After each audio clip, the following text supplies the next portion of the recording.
दोस्तों, आज मैं एक ऐसी बात साझा करने आया हूँ जो हर घर, हर परिवार, हर समाज की आत्मा से जुड़ी है। वो है नारी सम्मान। हम सबके घरों में कोई न कोई नारी का रूप अवश्य है। कहीं माँ के रूप में, कहीं बहन के रूप में, कहीं पत्नी या भाभी के रूप में, तो कहीं बेटी के रूप में। ये नारी ही है जो हमारे जीवन को अर्थ, रंग और संतुलन देती है। लेकिन दुख की बात यह है कि कई बार हम अनजाने या गुस्से में इन्हीं नारी रूपों को अशब्द कह देते हैं। और क्या आपने कभी सोचा है, ये अशब्द केवल एक व्यक्ति को नहीं, बल्कि पूरी संस्कृति, पूरी परंपरा और अपनी ही आत्मा को चोट पहुंचाते हैं। दोस्तों, माँ का रूप ही सबसे पहले देवी का रूप है, जिसने हमें जन्म दिया, जिसने अपनी नींद त्याग कर हमें पाल पोस कर बड़ा किया। यदि उसी माँ को हम कभी कठोर शब्द कहते हैं तो ये हमारे अस्तित्व का अपमान है, जबकि एक कठोर अपशब्द उसकी आत्मा को छलनी कर सकता है। दोस्तों, बहन जीवन का साथी रिश्ता है जो निस्वार्थ प्रेम और विश्वास का प्रतीक है। बहन घर में हंसी का कारण है। उसकी मुस्कान वातावरण को पवित्र करती है। यदि वही बहन हमारे अपशब्दों का शिकार बन जाए तो सोचिए उसका नाजुक मन कितनी गहराई तक आहत होता होगा। हम बहन की रक्षा करने वाले हैं, उसके सम्मान के प्रहरी हैं, न कि उसके आत्मविश्वास को तोड़ने वाले। दोस्तों, भाभी घर की लक्ष्मी होती है। वे न केवल परिवार में नया रंग भरती हैं, बल्कि सब रिश्तों को जोड़ने वाली सेतु का काम करती हैं। यदि उन्हें ही हम अपमानजनक शब्दों से संबोधित करें तो उस घर का वातावरण कैसे बनेगा, सोच के देखिए। जिस घर में स्त्री के प्रति आदर का भाव हो, वहां सदैव समृद्धि और शांति का वास होता है। और अब बात बेटी की। बेटी केवल परिवार की सदस्य नहीं होती, वो भविष्य की जननी होती है। वो संस्कार, शिक्षा और उज्जवल की आधारशिला होती है।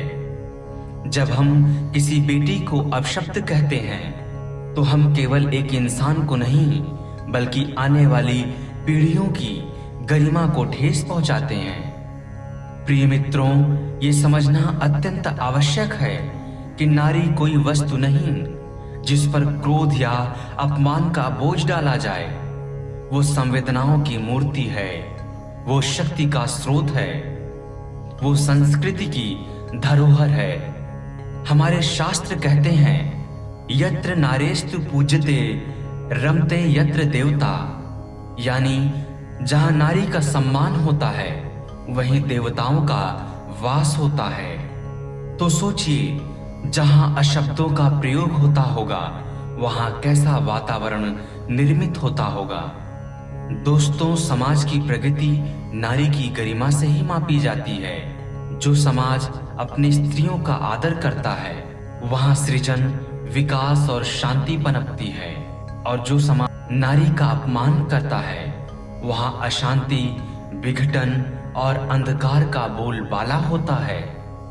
दोस्तों, हमें ये चुनाव करना होगा कि हम किस ओर बढ़ना चाहते हैं। आज जरूरत है कि हम अपने शब्दों पर संयम रखें। शब्द किसी को बनाने की क्षमता रखते हैं तो किसी को तोड़ने की भी। यदि हम अपने परिवार की महिलाओं से मधुर भाषा में बात करेंगे तो घर में प्रेम, सहयोग और सम्मान का वातावरण बनेगा। वहीं यदि हम कठोर शब्दों का प्रयोग करेंगे तो परिवार टूट जाएगा, रिश्ते कमजोर हो जाएंगे, मन में दूरियां आ जाएंगी। दोस्तों, ये भी याद रखें कि बच्चे वही सीखते हैं जो वे अपने परिवार में देखते हैं और सुनते हैं। यदि घर में माता पिता से, भाई बहन से, पति पत्नी में अशब्द कहेंगे तो वही संस्कार बच्चों के भीतर जड़ें जमाएंगे। यदि घर में नारी के प्रति सम्मान का भाव होगा तो अगली पीढ़ी भी उसी आदर और विनम्रता को आगे बढ़ाएगी। दोस्तों, इसलिए हर शब्द बोलने से पहले एक बार अवश्य सोचें कि आपका शब्द आपके बच्चों के भविष्य को किस दिशा में ले जाएगा। दोस्तों, नारी कोमल जरूर है, परंतु वो कमजोर नहीं। उसकी सहनशीलता में ही उसकी सबसे बड़ी ताकत होती है। वो चुप रहती है, सह लेती है, मगर उसका अर्थ ये नहीं कि उसे अपशब्द सुनने की आदत हो गई है। ये उसकी उदारता है कि वो परिवार को टूटने नहीं देती। लेकिन हमें इस उदारता का दुरुपयोग नहीं करना चाहिए।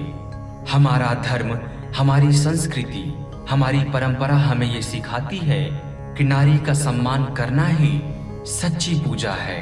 माता सीता हो, माता पार्वती हो या माता दुर्गा, हर रूप में हमें ये प्रेरणा देता है कि नारी शक्ति है, नारी प्रेम का और नारी करुणा का आदर करना ही जीवन का धर्म है।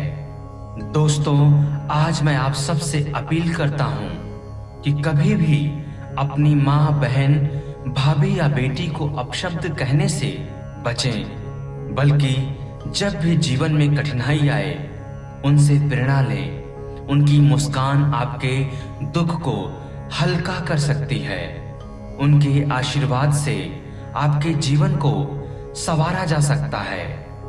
उनका आशीर्वाद आपके जीवन को संवार सकता है। उन्हें शब्दों से आहत करके हम स्वयं अपने जीवन को कड़वाहट में भर देते हैं। दोस्तों, आइए आज हम सब मिलकर संकल्प लें कि हम अपने घर की स्त्री को आदर देंगे, उनके प्रति सदैव मधुर और कोमल भाषा का प्रयोग करेंगे। हम अपने शब्दों को फूलों की तरह सजाकर उन्हें समर्पित करेंगे, ना कि कांटों की तरह चुभाएंगे। क्योंकि अंततः यही सत्य है, जहां नारी का सम्मान होता है उसी घर में स्वर्ग का वास होता है। धन्यवाद दोस्तों। यदि कहानी अच्छी लगी तो इसे शेयर करें, लाइक करें और कमेंट बॉक्स में ज़रूर बताएं।